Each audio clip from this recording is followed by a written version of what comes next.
Now, getting back to the rituals that we've seen enacted during this year's Beltane period, and if you don't understand what Beltane actually is, Beltane is an ancient pagan holiday. It actually goes way back to Druidic times. And during Beltane, what we see is a ritual celebrating rebirth. And this is the rebirth of spring, and pilgrimages to holy wells to make offerings and prayers to the spiritual deities of the wells were also traditional during Beltane and are usually part of the Beltane ritual. Now, what was played out during these ancient rituals was, as I said, tributes were paid to the wells, and we also saw the crowning of the May Queen and the May King, followed by a sacrifice. We also saw, as I mentioned earlier, the end of celebration dedicated to Artemis, the goddess of the hunt, and various rituals related to death and rebirth. This, of course, relates to the death of the old season and, as I said, the rebirth of spring. Now, considering the offerings and prayers made to the wells or deities, when one thinks of a well, one may, of course, think about something that you draw water from. But there are other types of wells, folks. Sometimes we think of a well of knowledge, a well of information. But when you really look at the way the world is run today, and you look at the three city-states that control the world, what you see is a well of money, you see a well of spirituality, and you see a well of might, a well of power. And it is these three wells that control the matrix, that control the program, that keep people locked into the illusionary reality that we are currently in. And in these three wells, I, of course, am referring to the three city-states. The City of London, which is the centre for financial control of the world, which is a well of money. The City of Vatican, which is the global centre for spiritual control, which is, of course, a well of spiritualism. And the District of Columbia, which is a centre for military control, and here we have a well of might, or a well of power. And wouldn't it be very strange, folks, if we saw rituals and ceremonies and prayers and pilgrimages and offerings made to these three wells during Beltane of this year? And folks, when we have a close look at Beltane this year, what we find are some very interesting things indeed. Now, the May Queen and the May King and the sacrifice. What we see this year is that Kate Middleton married Prince William on April 29th, and this, just coincidentally of course, coincides with not only Hitler's wedding, but also with the celebration of St. Catherine of Siena becoming the May Queen. Now, after the May Queen is crowned, in this case Kate Middleton, traditionally 2 days later on Beltane, the white cake of the May Queen is cut and a piece is given out to all, but one piece has a black mark or stone on it, and the recipient of this piece, which is called the black cake, is the one who is crowned the May King. And then the lucky recipient of the black cake, the May King, is later sacrificed at the end of the ritual. And this is actually a sacrifice to the pagan god Baal. And I'll get back to that in a moment. But what we see here with this celebration of the May Queen taking place in London is an offering and a pilgrimage and reverence paid to London during this period. London, of course, being one of the wells or deities that controls the world. Now, regarding the ritual of death and rebirth, one of the things we saw take place in this period, just 2 days before the royal wedding on April 27th, was the appearance of President Obama's long-sought-after birth certificate. So here we see the renewing or rebirth of Obama's power as leader in Washington.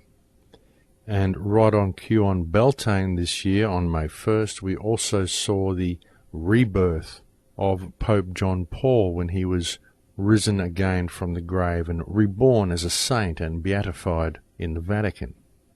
And we also saw Prince William, who was reborn into his new life with the May Queen.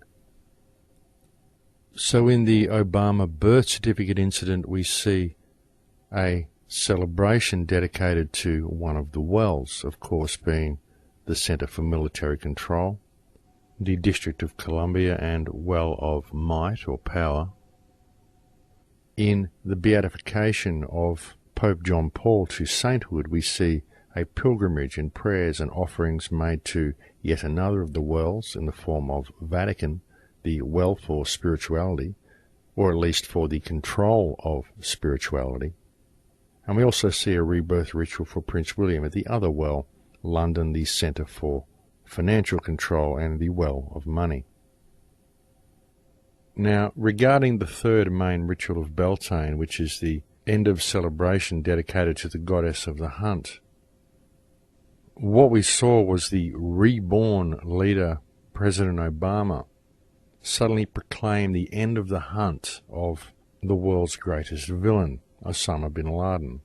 And in Washington, D.C., we saw a pilgrimage and celebration that ensued, mainly around the White House, which is just below the Cydonia district, which is located just above the White House, which is, of course, shaped like an inverted star or pentagram.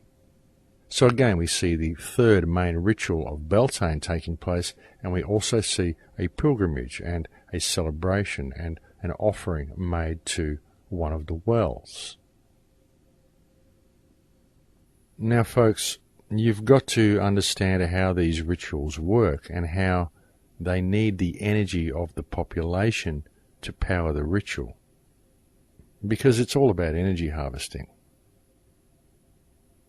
Now, all of these rituals that took place on or around Beltane, and all at just the right time, such as the celebration dedicated to Catherine of Siena and the crowning of the May Queen that took place 2 days before Beltane, all of these rituals were all very public, and all of these rituals were unknowingly powered and celebrated by the enthralled and therefore attending millions around the world via the attention these people paid to these events.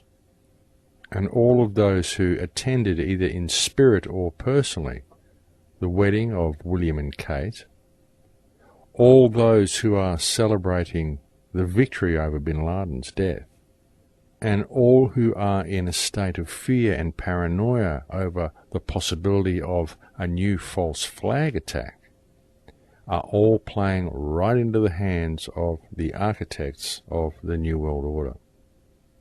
Because all of these people are feeding these rituals, and it is this energy that is required to perpetuate the matrix. Can you see this, folks? All of these events are done to harvest energy, every single one of them.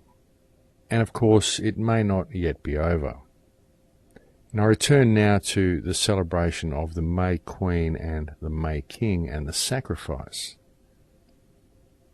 Now, in this case, many may perceive Osama bin Laden to be the sacrifice that is required for the end of the festival of the May Queen and May King.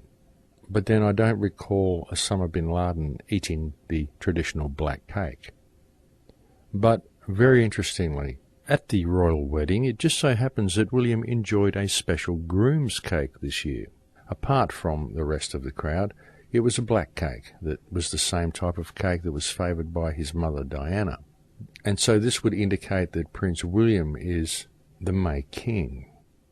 And this may also suggest that the ritual is not yet over, and that perhaps the sacrifice that we are going to see will be Prince William. Perhaps on May Day next year, or perhaps even as suggested by the late Rick Clay, we will see a major event happen during the 2012 Olympics in London. This would, of course, pave the way for Prince William to be the new solar deity for the next cycle. Diana would appear as the revered mother, the way we see Christ and Mother Mary being the solar deities for the last cycle. And the death of Prince William may possibly signify the founding of Zion, which is very likely to be the London Olympic grounds. and this is of course supported by the poem Jerusalem by well-known Freemason William Blake, in which he states, "I will not cease from mental fight, nor shall my sword sleep in my hand, till we have built Jerusalem in England's green and pleasant land."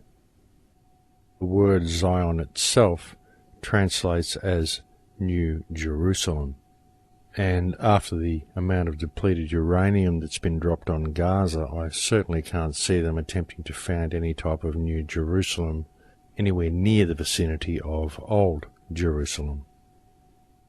And look, folks, by referring to Christ and the Virgin Mary then as the solar deities for the previous cycle, I'm not belittling Christianity in any way at all. I'm simply attempting to explain to you how these people operate. Because until you can step back and pull away the veil of any belief system that you have, you're never going to be able to see how things work and how this system is run. You're never going to be able to discover how the matrix works until you set aside all of your beliefs and begin to look at things holistically with a completely open mind. And I think it's about break time here now, folks, so that's a little bit for you to think about for the next couple of minutes, and I'll speak to you again after the break. Thank you very much for listening.